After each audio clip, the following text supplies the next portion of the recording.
চক্রের যিনি রয়েছেন মাননীয় সুধাংশু শেখর চক্রবর্তী, তাকে দেওয়ার জন্য অনুরোধ করছি, তাকে বরণ করে নেওয়া।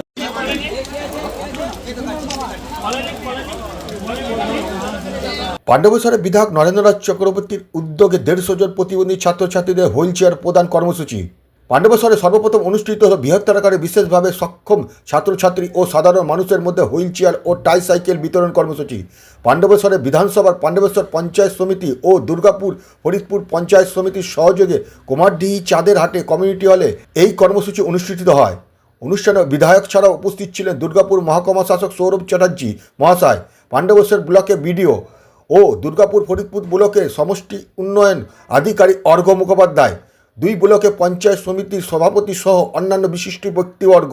তৃণমূলের জেলা সভাপতি তথা পাণ্ডবেশ্বরের বিধায়ক নরেন্দ্রনাথ চক্রবর্তী বললেন, আমাদের ব্লকের বিডিও সাহেবরা এবং সিএ সাহেবরা বলছিলেন যারা ফিজিক্যালি চ্যালেঞ্জ বাচ্চা প্রাইমারি স্কুলের বিশেষত, আর আমাদের পঞ্চায়েত সমিতির সভাপতি সাহেবরাও বলছিলেন যে কিছু কিছু মানুষ আছে যাদের হুইল চেয়ার প্রয়োজন, তার জন্য আজ আমাদের হুইল চেয়ার প্রদান অনুষ্ঠানটি করা হয়েছে এবং আমরা প্রায় 150 জন বাচ্চার হাতে এই হুইল চেয়ার এবং ওটা কী বলে ট্রাইসাইকেল এগুলো তুলে দিলাম যাতে মানুষ উপকৃত হয়। আর কত বাচ্চাকে দেওয়া হলো আজকে?